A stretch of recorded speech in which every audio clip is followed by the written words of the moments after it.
क्या आप भी दूसरों की मन की बात जानना चाहते हैं?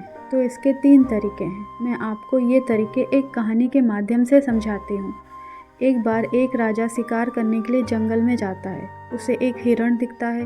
राजा उस पर हमला करता है। हिरण बचकर एक खेत में जा घुसता है और खेत की मेड़ तोड़कर भाग जाता है। तभी राजा भी उस हिरण के पीछे पीछे उस खेत में जा पहुँचता है। राजा देखता है कि उस खेत में एक व्यक्ति बैठा हुआ है। राजा उस व्यक्ति से बोलता है, क्या तुमने कोई जानवर यहाँ से भागते देखा है? व्यक्ति ने बोला, नहीं, मैं अंधा हूँ, मैं नहीं देख सकता, लेकिन मैं ये बता सकता हूँ कि वो जानवर आपके किसी काम का नहीं। ये सुनकर राजा थोड़ा हैरान होता है। राजा तुरंत बोल पड़ा, क्या तुम मुझसे झूठ बोल रहे हो? एक तरफ तुम कहते हो कि तुम अंधे हो और दूसरी तरफ तुम कहते हो कि जो जानवर यहाँ से भागा है वो मेरे लायक नहीं। हे राजन, जिसे आप हिरण समझ रहे हैं वो एक हिरण नहीं बल्कि एक हिरनी है, वो भी गर्भवती। जहाँ तक मैंने सुना है कोई राजा किसी गर्भवती हिरनी का शिकार नहीं करता, इसलिए मैंने कहा कि वो आपके किसी काम का नहीं। ये सुनकर राजा और आश्चर्य हुआ और राजा को लगा कि ये व्यक्ति झूठ बोल रहा है। कुछ देर सोचकर राजा ने सेनापति को उस हिरनी के पीछे भेजा और कहा, जाओ पता लगाओ कि वो हिरनी ही है और क्या वो गर्भवती है। सेनापति आज्ञा लेकर चला गया। कुछ समय बाद सेनापति वापस आता है और बोलता है कि वो हिरनी ही है और गर्भवती भी है। राजा को अब और उस व्यक्ति पर शक होने लगा कि भला ये अंधा व्यक्ति कैसे बता सकता है कि वो हिरनी है और गर्भवती भी। राजा उस व्यक्ति के पास जाता है और बोलता है, मुझे नहीं पता कि तुम सच में अंधे हो या नहीं, लेकिन क्या तुम मेरे एक सवाल का जवाब दोगे? व्यक्ति ने कहा, हाँ राजन, मैं सच सच जवाब दूंगा। अगर तुम अंधे हो तो तुम्हें कैसे पता चला कि वो जानवर हिरनी है और गर्भवती भी? जो जानवर भागते आया है उसकी भागने की रफ्तार और आहट से मुझे मालूम हो गया कि वो हिरनी है। मेरे खेत की बांध बहुत छोटी है।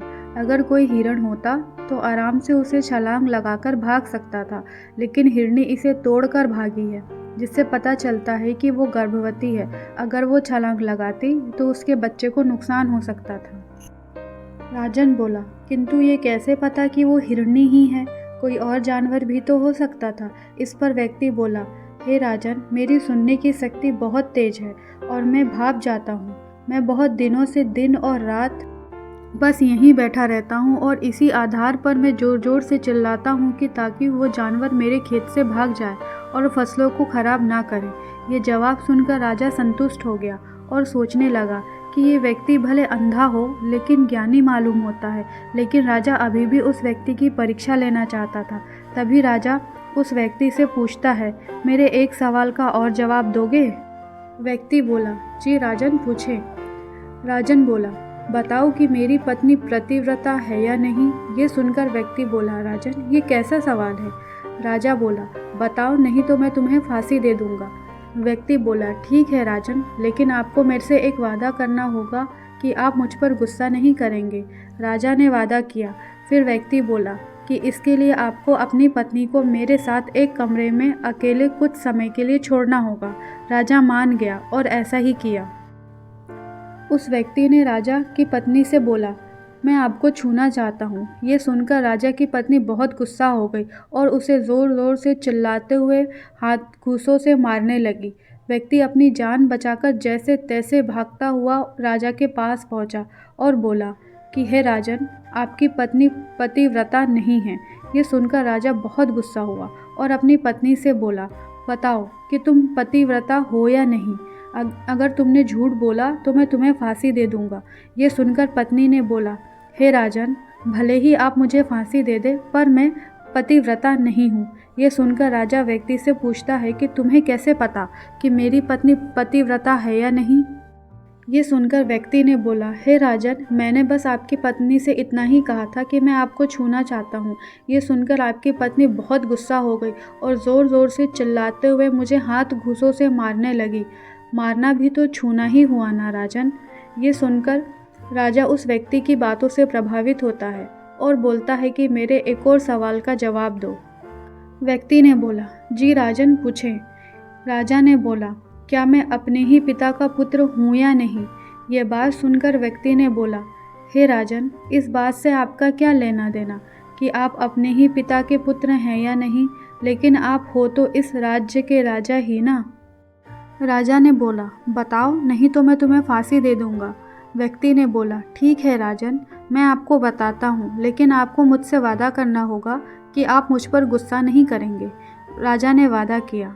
व्यक्ति ने बोला, ये बात जानने के लिए तो मुझे आपकी माता के पास जाने की भी ज़रूरत नहीं। मैं तो यहीं से बता सकता हूँ कि आप अपने ही पिता के पुत्र हैं, लेकिन आपके ऊपर एक कंजूस व्यक्ति की छाया पड़ी हुई है। ये बात सुनकर राजा अपनी माता के पास पहुँचता है और उनसे पूछता है, क्या मैं अपने ही पिता का पुत्र हूँ? इस पर उसकी माता ने बोला, हाँ, तुम अपने ही पिता के पुत्र हो, लेकिन तुम पर एक कंजूस सेठ की छाया पड़ी हुई है। एक बार जब मैं नहाकर अपना मुंह आईने में देख रही थी, तब उस आईने के पीछे मुझे एक कंजूस सेठ नज़र आया था, जिसकी छाया तुम पर पड़ चुकी है। बात सुन राजा खुश हो जाता है और भागा भागा उस अंधे व्यक्ति के पास जा पहुंचता है और उससे पूछता है, तुम्हें कैसे पता था कि मैं अपने ही पिता का पुत्र हूँ और मुझ पर एक अंधे व्यक्ति की छाया पड़ी हुई है? ये बात सुन करके व्यक्ति ने कहा, हे राजन, आपने मुझसे बहुत सारे सवाल पूछे और मैंने सभी सवालों का सही सही जवाब भी दिया है। आपकी जगह अगर कोई और राजा होता तो अब तक वो मुझे इतने सारे सवालों के बदले ढेर सारे इनाम दे चुका होता, पर आपने तो एक फूटी कौड़ी तक नहीं दी। ये सुनकर के राजा बहुत ज़ोर ज़ोर से हंसने लगा। राजा ने कहा, तुम मुझसे जो भी मांगोगे मैं तुम्हें वो दूंगा, लेकिन तुम मुझे पहले ये बताओ, तुम्हें कैसे पता चल जाता है इन सवालों के जवाब? तुम इतने सारे सवालों के जवाब सही और सटीक कैसे दे पाते हो? हे राजन, मैं तो वैसे ही अंधा हूँ। यदि मेरी आंखें होती तो मैं किसी के भी मन की बात बड़ी सरलता से जान लेता। मन की एक भाषा होती है और यह भाषा मनुष्य के शरीर के व्यवहार के रूप में देखी जा सकती है। उसकी आँखों से, उसके होठों से, उसके काम करने के तरीके से, उसकी क्रियाओं से पता किया जा सकता है कि उसके मन में क्या चल रहा है। उसके आधार पर हम किसी की भी मन की बात जान सकते हैं, लेकिन मैं अंधा हूँ, देख नहीं सकता, तो मैं क्रियाओं से देखता हूँ। अगर मुझे कोई बात जाननी होती है तो मुझे अगले आदमी को कुछ काम देना पड़ता है, जिस पर वह कैसे काम करता है, किस प्रकार काम करता है, उसके आधार पर ही मैं पता कर पाता हूँ कि उसके मन में क्या चल रहा है। तभी राजा ने कहा, तो क्या इसका अर्थ यह हुआ कि मैं भी किसी की मन की बात जान सकता हूँ?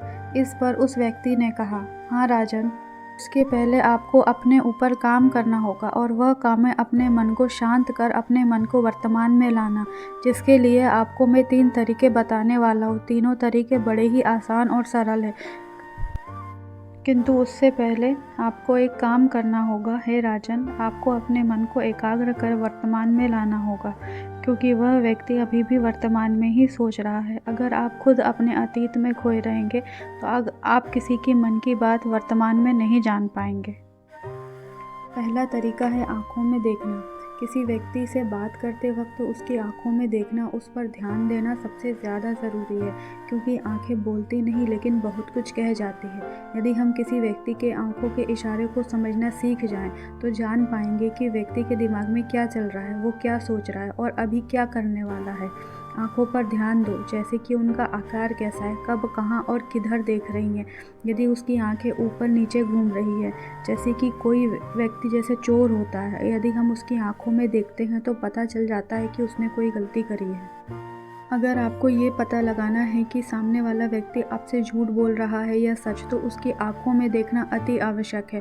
बात करते वक्त कोई व्यक्ति इधर उधर देख रहा है, मतलब कि वो उस बात से निकलना चाह रहा है या फिर वो कोई झूठ बना रहा है। दूसरा प्रकार, चेहरे के हाव भाव से भी पता चलता है। अगर आप उसका चेहरा ध्यान से देखेंगे तो पता चलेगा कि उसके अंदर क्या चल रहा है, वो दुखी है या खुश है या फिर निराश है। इसी प्रकार तीसरा प्रकार बताते हुए भी व्यक्ति कहता है कि हे राजन, हाथों के इशारे और शरीर के व्यवहार को भी ध्यान से देखना और समझना अति आवश्यक है। जैसे बार बार चेहरे को छूना, बार बार हाथों को आपस में मलना या फिर हाथ बांधकर खड़े हो जाना, उस पर भी ध्यान देना आवश्यक है। यदि हम इन तीनों तरीकों पर ध्यान दें तो तीनों को अच्छे से समझें, तो हम पता लगा पाएंगे कि सामने वाले के मन में क्या चल रहा है। मेरे साथ अब तक बने रहने के लिए, आपका कीमती वक्त मुझे देने के लिए आपका बहुत बहुत शुक्रिया।